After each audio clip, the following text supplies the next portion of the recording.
Have you ever had the feeling that you're being watched, even when you know you're alone? Have you ever felt that eerie sense of just knowing that something is there?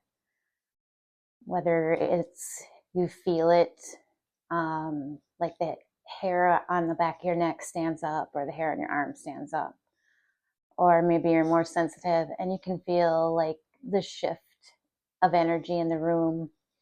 I think it was Micah Turnbull who said that we have sort of like a veil over our eyes.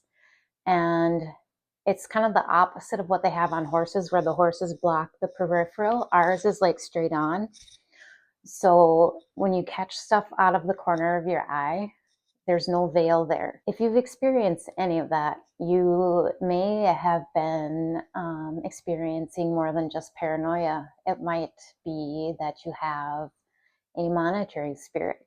What are monitoring spirits? These spirits are sent to gather intel, and they observe your actions, your habits, your relationships, everything about your life, including your decision-making abilities and your spiritual condition. It's kind of been varying on whether or not they can actually interfere in your life or not. I've read stuff where it says that they cannot like interfere with your will or your decision making or any of that, or possess you or harm you physically. And then others that say that they can influence like your mood and the way you think and all that stuff. So it's kind of interesting that they can do stuff other than observe and report. And just like, there's bad monitors, there's also good.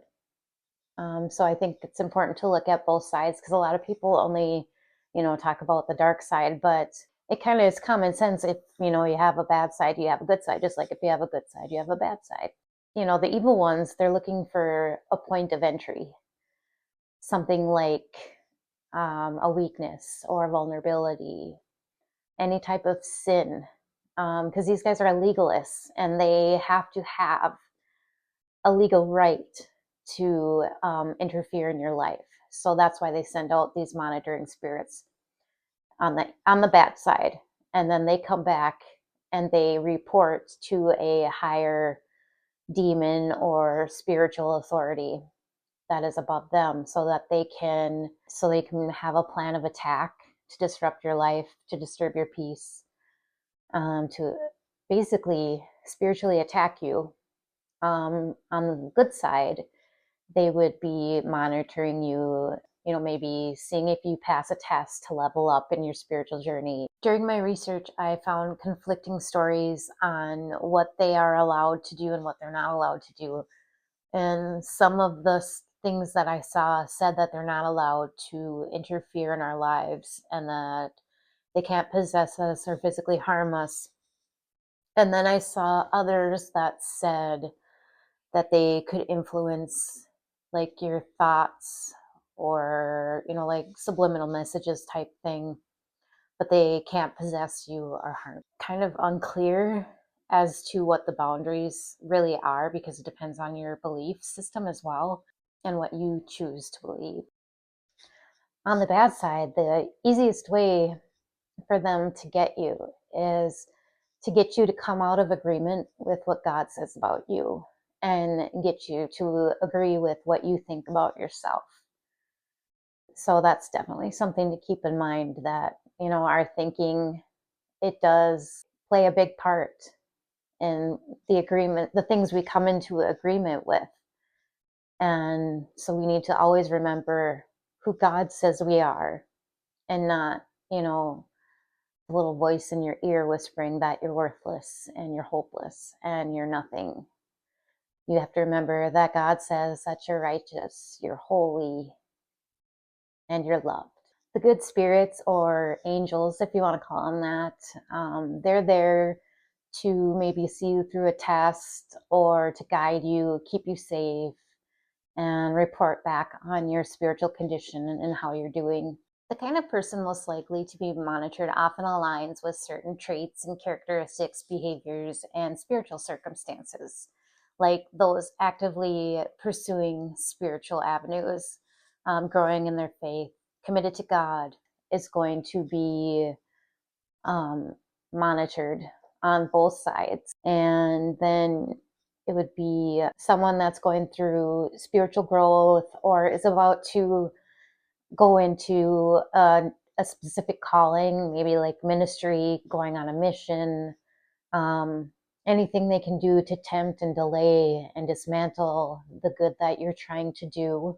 Somebody about to go through a spiritual breakthrough, a new believer, anybody active in spiritual warfare would definitely be targets on both ends for different reasons. They're going to do whatever they can to tempt you and to delay you and disrupt everything you have going into this to get you to stop. If you're somebody that's already under spiritual attack or facing trials, that could be the result of a monitoring spirit. They've already done their intel and they've brought their surveillance back to the next one to take over, and they'll use temptations, setbacks, other challenges to derail anything you're trying to do. People with addictions would be another one. For some reason, a lot of people think that it's only people that are successful, that believe in God and all that stuff. And it's not, because they have to make sure that they keep people down and they get them there, right? So it's not just the elevated spiritually that they go after. Like if you have unforgiveness, if you're bitter, if you're struggling with depression, if you're struggling with PTSD or any anxiety, any of those, they can use that against you. That will help guide their attack against you. And the easiest way for them to do that is to get you out of agreement with what God says about you and whisper little things in your ear like you're worthless, you're ugly, you're fat, God doesn't love you. And as soon as you agree with that, you've now given legal access for them to be able to interfere in your life. The devil comes to steal, kill, and destroy. Those pursuing specific callings or about to step up into a significant calling like ministry or going on a mission, those would often be monitored so that they can, again, disrupt and delay. Their first goal is to make sure that you don't realize or figure out that Jesus is your Lord and Savior. And the second goal, if they fail the first goal, is if you do realize that Jesus is Lord and Savior, then they will get you to not be able to serve effectively. So they will start to attack any weakness or vulnerability that was exposed. The good spirits or angels are usually there to help you through a test or to guide you, keep you safe, and also to report on your spiritual condition. So now you might be wondering, is this even biblical? Well, while the Bible doesn't explicitly say the term monitoring spirit explicitly, they do talk about spiritual forces that definitely align with the concept. For instance, Mary, she would have had to have somehow been vetted to be the one to give birth to Jesus. Noah,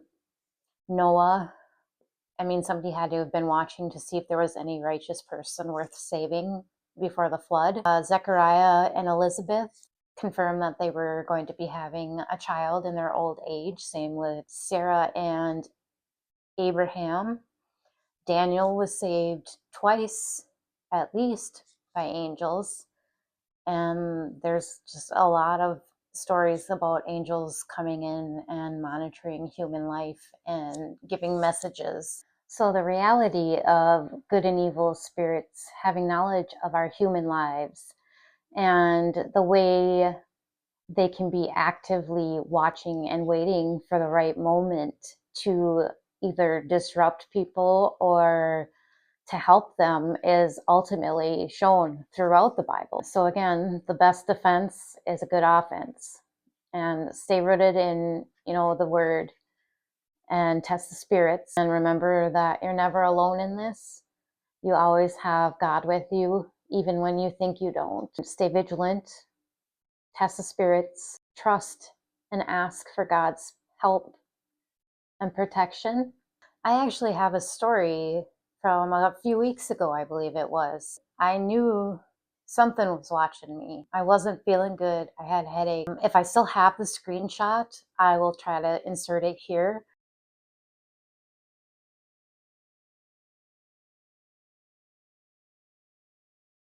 A psychic or a tarot reader talking to me about headaches and what is upsetting me and what is making me fearful that is causing these headaches. So that was pretty scary. Sometimes I'm sure they make stuff up and they probably send the same thing to everybody, but that one just hit the nail right on the head. If this video helped you, please leave a like. And if you've had an experience with this, leave a comment and definitely hit the subscribe button so you never miss an upload. And as always, be loving, be kind, and I'll see you in the next one.